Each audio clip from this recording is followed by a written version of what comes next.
So ఈరోజు భారతదేశంలోని అన్ని స్టేట్లలో కవర్ చేసే విధంగా న్యూస్ ఒకసారి చూద్దాం. సో ముఖ్యంగా నిన్న జరిగిన ఏషియన్ కప్ 2020 మ్యాచ్లో క్రికెట్లో ఇండియా వర్సెస్ పాకిస్తాన్ మ్యాచ్లో ఇండియా అద్భుతమైన విజయాన్ని సాధించడం జరిగింది. ముఖ్యంగా కెప్టెన్ సూర్యకుమార్ యాదవ్ మరియు అభిషేక్ శర్మ అద్భుతంగా బ్యాటింగ్లో రాణించడం జరిగింది. మరియు బౌలింగ్లో అక్షర్ పటేల్, బూమ్రా, హార్దిక్ పాండ్యా సో అద్భుతమైన బౌలింగ్ చేసి పాకిస్తాన్ కొన్ని రన్నులకే కట్టడి చేయడం, తర్వాత బ్యాటింగ్ పరంగా అద్భుతమైన బ్యాటింగ్ చేయడం. సో నిన్న ఏషియన్ కప్ దాంట్లో భారతదేశం అద్భుతమైన విజయాన్ని సొంతం చేసుకోవడం జరిగిందనమాట. సో ఇది నెక్స్ట్ ప్రైమ్ మినిస్టర్ ప్రెసిడెంట్గా ఎక్కడున్నాడు, భారతదేశానికి మొత్తం ప్రైమ్ మినిస్టర్ కాబట్టి ప్రైమ్ మినిస్టర్ నరేంద్ర మోడీ అసలు ఎక్కడున్నాడు ఒకసారి మనం చూద్దాం. సో నిన్న అస్సాంలో జరిగిన అభివృద్ధి కార్యక్రమంలో ప్రైమ్ మినిస్టర్ మోడీ పాల్గొనడం జరిగింది. సో ఇది అస్సాం స్టేట్. సో అస్సాంలో త్వరలోనే ఎలక్షన్స్ కూడా సార్వత్రిక ఎలక్షన్స్ కూడా జరగబోతున్నాయి. ఇక్కడ ప్రెసిడెంట్గా సీఎంగా బీజేపీ నాయకుడు హేమంత్ బిశ్వా శర్మ ప్రెసిడెంట్గా అస్సాం సీఎంగా కొనసాగుతున్నాడు. సో అస్సాంలో చాలా మటుకు కార్యక్రమాలను 18,750 కోట్లతో వివిధ అభివృద్ధి కార్యక్రమాలకు శంకుస్థాపనలు చేయడం నిన్న ప్రైమ్ మినిస్టర్ చేయడం జరిగింది. సో దీని తర్వాత అస్సాం నుంచి మణిపూర్కు మణిపూర్ కూడా విజిట్ కావడం జరిగింది. సో మణిపూర్లో మాత్రం రాష్ట్రపతి పాలన ప్రెజెంట్గా కొనసాగుతుంది. సో అక్కడ ఏదైతే 2023లో జరిగిన అల్లర్లు జరిగిన ప్రదేశానికి వెళ్ళడం, అక్కడ విక్టిమ్స్తో మాట్లాడడం నిన్న జరగడం జరిగింది. ఆ తర్వాత నరేంద్ర మోడీ ప్రెసిడెంట్గా వెస్ట్ బెంగాల్కు రావడం జరిగిందనమాట. సో ఈరోజు వెస్ట్ బెంగాల్కు నిన్ననే నైట్ వరకు వెస్ట్ బెంగాల్కు రీచ్ కావడం జరిగింది. సో వెస్ట్ బెంగాల్లో కూడా ఈరోజు జరిగిన కార్యక్రమాలతో Narendra Modi eastern states tour అనేది పూర్తిగా కంప్లీట్ కావడం జరుగుతుందన్నమాట. సో ఇది ప్రజెంట్గా నరేంద్ర మోడీ యొక్క టూర్ షెడ్యూల్ అన్నమాట. సో నెక్స్ట్ మన విషయానికి వస్తే నెక్స్ట్ ఫస్ట్ తెలంగాణలో. సో తెలంగాణలో మేజర్గా సీఎం రేవంత్ రెడ్డి గారు జూబ్లీ హిల్స్ ఎలక్షన్స్ పై ఫోకస్ పెట్టడం జరిగింది. సో ఎందుకంటే జూబ్లీ హిల్స్ లో బై ఎలక్షన్స్ క్యాండిడేట్ ఎవరు అని దానిపైన ఒక సమీక్ష మాత్రం చేయడం జరిగింది, ముఖ్యంగా పిసిసి ప్రెసిడెంట్ తోనూ మరియు వివిధ నాయకులతోనూ.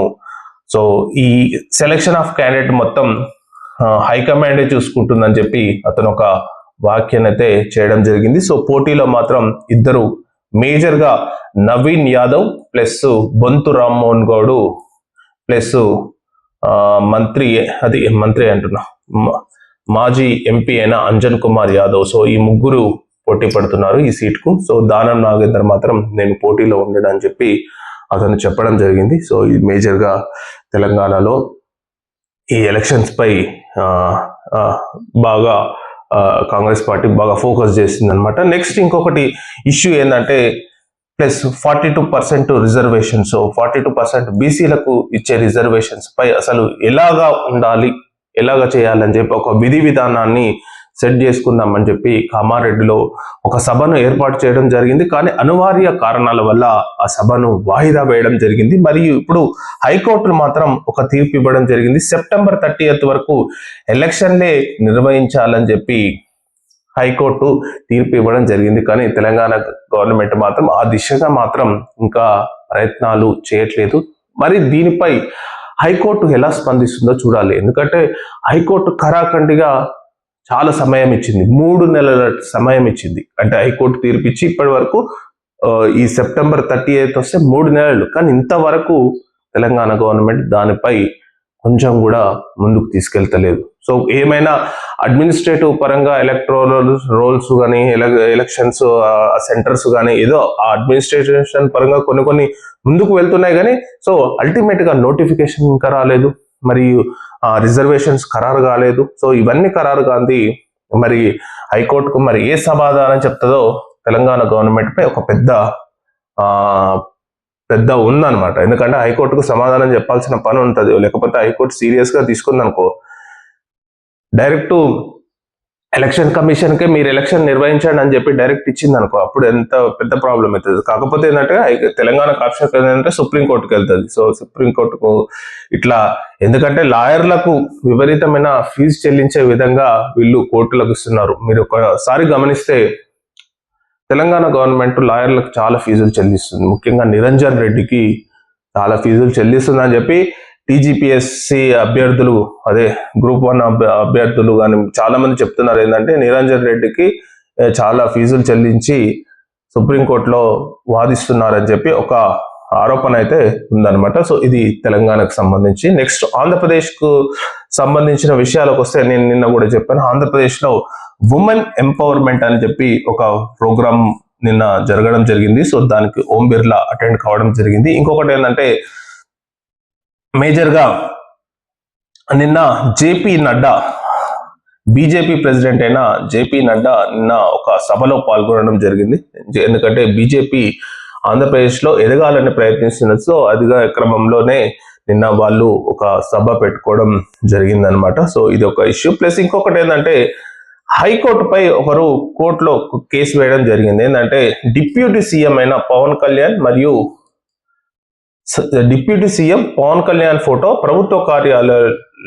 ప్రభుత్వ కార్యాలయాల్లో ఉందని చెప్పి, అది ఉండకూడదు నేరం అని చెప్పి సంథింగ్ అని చెప్పి ఒకరు హైకోర్టులో పిల్ వేయడం జరిగింది. సో దాన్ని మాత్రం కోర్టు అంతగా సీరియస్ గా పరిగణలోకి తీసుకోలేదు. సో ఇది మేజర్ గా ఆంధ్రప్రదేశ్ కి సంబంధించి.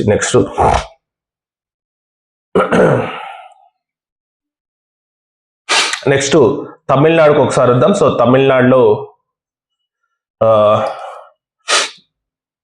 డిఎంకే అధినేత అయిన డిఎంకే ఇప్పుడు ప్రెసిడెంట్ గా సీఎం కూడా స్టాలిన్ నిన్న ఒక ఇళయరాజాకు సన్మాన సభలో చాలా మంది అటెండ్ కావడం జరిగింది. అక్కడ సినీ హీరోలైన కమల్ హాసన్ మరియు రజనీకాంత్ మరియు చాలా మంది నటులు హాజరు కావడం జరిగింది. ఇక్కడ సీరియస్ గా రజనీకాంత్ ఒక వ్యాఖ్య చేయడం జరిగింది. ఎందుకంటే రజనీకాంత్ ప్రైజ్డ్ సీఎం స్టాలిన్ అని చెప్పి ఒక వార్త అయితే రావడం జరిగింది. అంటే రజనీకాంత్ సీఎం స్టాలిన్ ను పొగడడం జరిగింది. సో ఎందుకంటే రజనీకాంత్ కొంచెం బీజేపీకి ప్రోగుంటాడని చెప్పి చాలా మంది అనుకుంటుంటారు. సో అది నిజమే కూడా. కానీ ఈ సమయంలో మాత్రం రజనీకాంత్ సీఎం స్టాలిన్ కు సపోర్ట్ గా ఉంటున్నాడని చెప్పి చాలా వార్తలు వస్తున్నాయి. ఎందుకంటే అతను విజయ్ కి అగెనెస్ట్ గా టీవీకే పార్టీ అయినా విజయ్ ఏదైతే స్థాపించాడో టీవీకే పార్టీ, సో ఆ పార్టీకి వ్యతిరేకంగా పనిచేయాలి ఆ పార్టీని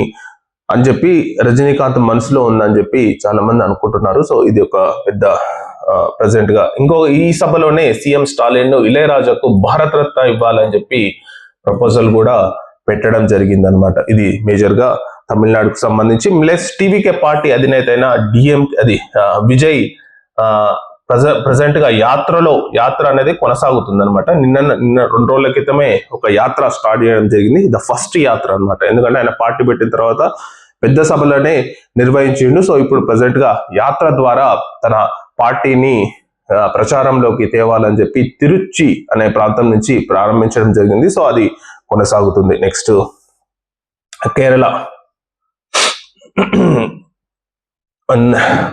సో కేరళలో ఈ రోజు నుంచి అసెంబ్లీ స్టార్ట్ అవుతుంది. సో అసెంబ్లీలో చాలా విషయాలు ఇంకా వస్తాయన్నమాట. సో ఏ బిల్లులు పెండింగ్స్ ఉన్నాయో ఆ బిల్లులు మొత్తం పాస్ చేయాలి. ప్లస్ కేరళలో హెల్త్ విషయంలో కొన్ని వ్యాధులు అనేవి అక్కడ చాలా ప్రబలిస్తున్నాయి. సో వాటిపైన కూడా దృష్టి పెట్టాలి. సో ప్లస్ ఇంకోటి ఏంటంటే ఫైనాన్స్ మినిస్టర్ కూడా కొన్ని విషయాలలో జిఎస్టి వాళ్ళకు రాలేదని చెప్పి ఒక ఆర్గ్యుమెంట్ అయితే చేయడం జరిగింది. ఏదైతే సెంట్రల్ నుంచి రావాల్సిన జిఎస్టి నిధులు మాకు రాలేదని చెప్పి ఇది కేరళ ఫైనాన్స్ మినిస్టర్ ఆరోపణ చేయడం జరిగింది. సో ఇది కేరళకు సంబంధించి మేజర్ ఇష్యూ ఏంటంటే కేరళలో ఈ రోజు నుంచి అసెంబ్లీ స్టార్ట్ కాబోతుంది. నెక్స్ట్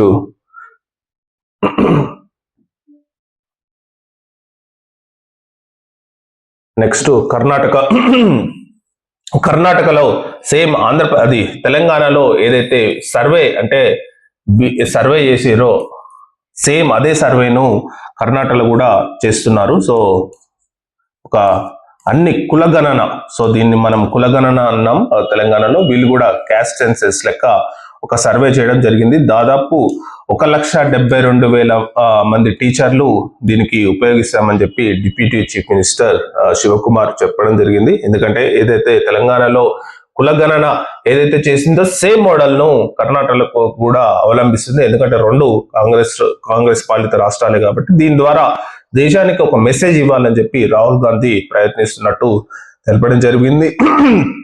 ఇంకోటి ఏంటంటే, సో మాండ్యా డిస్టిక్, కర్ణాటకలోని మాండ్యా డిస్టిక్ దాదాపు 3,000 crores గ్రాంట్స్ రావడం జరిగింది. సో ఇందులో కావేరి హారతి అనే ఒక ప్రత్యేకమైన దాన్ని నాన్ స్టాప్ గా చేయాలని చెప్పి కర్ణాటక గవర్నమెంట్ ప్రయత్నిస్తుంది అనమాట. ఇది మేజర్ గా కర్ణాటక. నెక్స్ట్ మహారాష్ట్రకు వచ్చేసరికి, సో మహారాష్ట్రలో నిన్న చాలా మటుకు శివసేన ప్రొటెస్ట్ చేయడం జరిగింది. ఏదైతే భారత్ పాకిస్తాన్ మ్యాచ్ జరుగుతుందో ఆ మ్యాచ్ జరుగుతున్న సమయంలో కూడా శివసేన నాయకులు చాలా మంది ప్రొటెస్ట్ చేయడం జరిగింది. ఎందుకంటే ఈ టైంలో మ్యాచ్ అవసరమా అన్నట్టుగా వాళ్ళు ప్రొటెస్ట్ చేయడం జరిగింది. ఇంకొకటి ఏంటంటే, ఇక్కడ డిప్యూటీ చీఫ్ మినిస్టర్ అయిన అజిత్ పవార్ చాలా వివాదాస్పద అంశాలలో ఇరుక్కోవడం జరుగుతుంది. ఎందుకంటే ఒక విషయంలో మనోహర్ పారేకర్ ఎవరు అని చెప్పి అతను అనడం జరిగింది. ఎందుకంటే మనోహర్ పారేకర్ ద లెజెండరీ లీడర్ అన్నమాట. అంటే గోవా చీఫ్ మినిస్టర్ గా పనిచేయడం జరిగింది. ఆ తర్వాత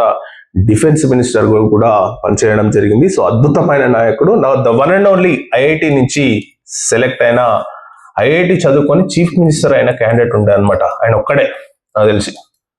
అంటే ఇప్పటికీ సెంట్రల్ మినిస్టర్స్ చాలా మంది ఉన్నారు, కానీ మట్టు సీఎం గా మాత్రం ఐఐటి నుంచి చదువుకొని సీఎం అయిన వ్యక్తి ఏంటంటే బీజేపీ నుంచి మనోహర్ పారేకర్ మాత్రమే. సో అతను కొన్ని రోజుల క్రితం క్యాన్సర్ వల్ల చనిపోవడం జరిగింది. సో అతను ఎవరని చెప్పి Maharashtra deputy chief minister Ajit Pawar అడగడం అనేది అతని జ్ఞానానికి అనేది అంత లోకహీనమైన జ్ఞానవంతుని తీసుకొని వచ్చి deputy chief minister BJP government చేయడం అనేది చాలా అనాలోచిత నిర్ణయం అని నా ఉద్దేశం. ఎందుకంటే అతని బిహేవియర్ అనేది బీజేపీ పార్టీ ఉద్దేశాలకు కానీ బీజేపీ పార్టీకి కానీ ఏం మాత్రం సెట్ కాదు. మరి అతను ఎందుకు ఏమించుకోరో బీజేపీ మాత్రం అతన్ని మాత్రం మోయడం జరిగింది. సో అది ఎప్పుడైనా బీజేపీ పార్టీకి ఎఫెక్ట్. ఎందుకంటే బీజేపీ ఇక్కడ ఎన్డీఏ లీడ్ చేస్తుంది కాబట్టి సో అతని పట్ల కొంచెం జాగ్రత్తగా ఉండాలని చెప్పి చాలా మంది ఆ పార్టీ నేతలే చెప్తున్నారు అనమాట. నెక్స్ట్, సో గుజరాత్ లో నిన్న సీఎం అమిత్ షా పర్యటించడం జరిగింది. సో హిందీ దివాస్ అంటే హిందీ భాషా దినోత్సవం సందర్భంగా అక్కడ అతను పర్యటించడం జరిగింది. సో భూపేంద్ర పాటిల్ కూడా హాజరు కావడం జరిగింది. సో నిన్న ఇది నెక్స్ట్ రాజస్థాన్. సో రాజస్థాన్ లో కూడా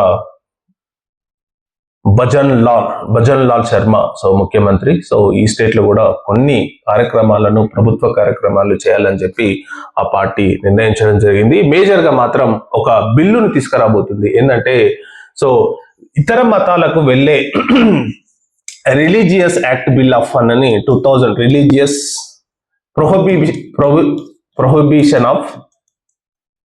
ప్రొహిబిషన్ ఆఫ్ రిలీజియస్ యాక్ట్ 2025 ని వాళ్ళు తీసుకురావాలని చెప్పి రాజస్థాన్ లో తీవ్రంగా ప్రయత్నం చేయడం జరిగింది. సో తీసుకొస్తున్నారు కూడా. ఎందుకంటే ఎవరైనా సరే వేరే మతంలోకి, అంటే హిందూ ధర్మం నుంచి వేరే మతంలోకి వెళ్ళాలంటే చాలా, అంటే అంత ఈజీగా, అంటే మత కన్వర్షన్స్ అనేది ఈజీగా కాకుండా కొంచెం స్ట్రిక్ట్ చేయాలని చెప్పి ఈ బిల్లును అయితే తీసుకురావడం జరిగింది రాజస్థాన్ లో.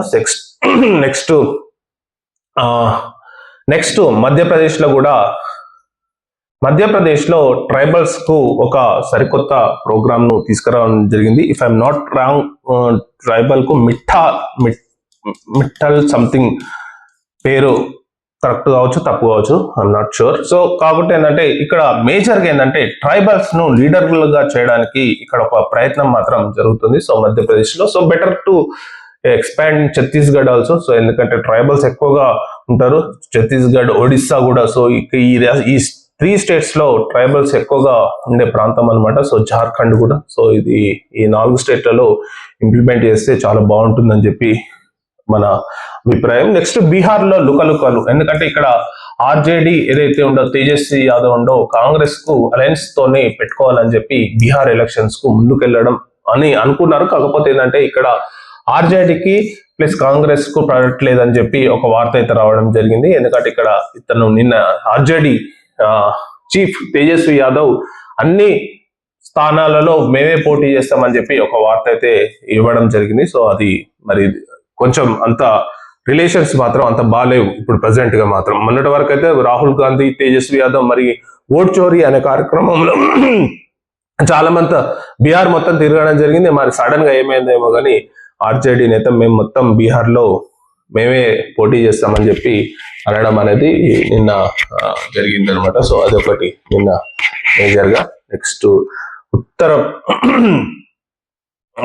ఉత్తరప్రదేశ్ లో శ్రమదాన్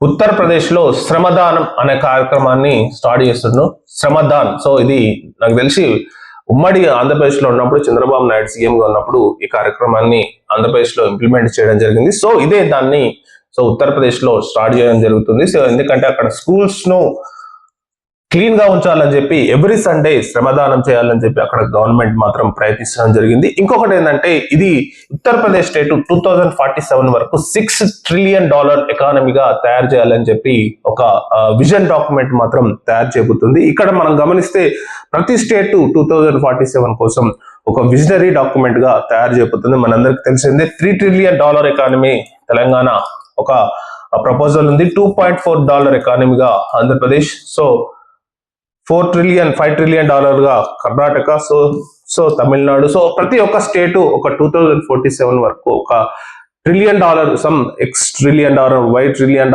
ఎకానమీగా తయారు చేయాలని చెప్పి ఒక విజనరీ డాక్యుమెంట్ తో పనిచేయడం జరుగుతుంది. సో ఉత్తరప్రదేశ్ కూడా $6 ట్రిలియన్ ఎకానమీ, సో ప్రెసెంట్ గా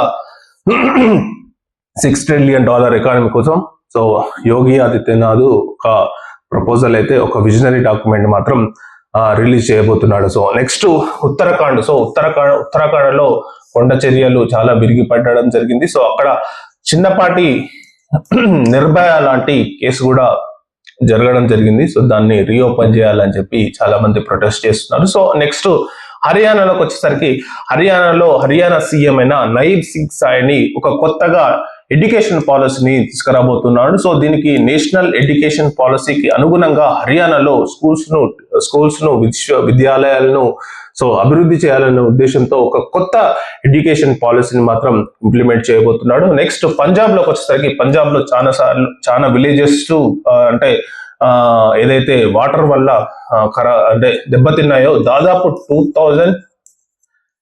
2303 విలేజెస్ లో దెబ్బతిన్నాయన్నమాట. సో పంజాబ్ లో. సో దీనికి అనుగుణంగా వాళ్ళకు ఇమీడియట్ గా రీకన్స్ట్రక్షన్ చర్యలు చేపట్టాలని చెప్పి ఆ గవర్నమెంట్ ఆదేశాలు ఇవ్వడం జరిగింది. నెక్స్ట్ జమ్మూ కాశ్మీర్ లో, సో మేజర్ గా జమ్మూ కాశ్మీర్ లో టెర్రరిస్ట్ సింపథైజర్ ను 3 అరెస్ట్ చేయడం జరిగింది. అక్కడ AK-47 రైఫిల్స్ ను కూడా తీసుకోవడం జరిగింది. సో ఇది జమ్మూ కాశ్మీర్. సో హిమాచల్ ప్రదేశ్ ప్రేమ్చంద్, ఇక్కడ సెక్టార్ అంటే కరెంట్ సెక్టార్ లో హిమాచల్ ప్రదేశ్ చాలా నెంబర్ 1 సిటీ అన్నమాట. So number 1 state Himachal Pradesh. So current sector లో ఇంకా చాలా డెవలప్ చేయాలని చెప్పి గ్రిడ్స్ ను ఆ రాష్ట్ర ముఖ్యమంత్రి అయిన ప్రేమ్చంద్ కాండ్ ప్రయత్నిస్తుండడం జరిగిందనమాట. నెక్స్ట్ ఇది ఇంకా ఇవన్నీ ఆల్రెడీ అయిపోయినాయి. సో అస్సాం, మేఘాలయ, నాగాలాండ్. సో నాగాలాండ్ లో బెరామ్ అనే ఫస్ట్ కార్గో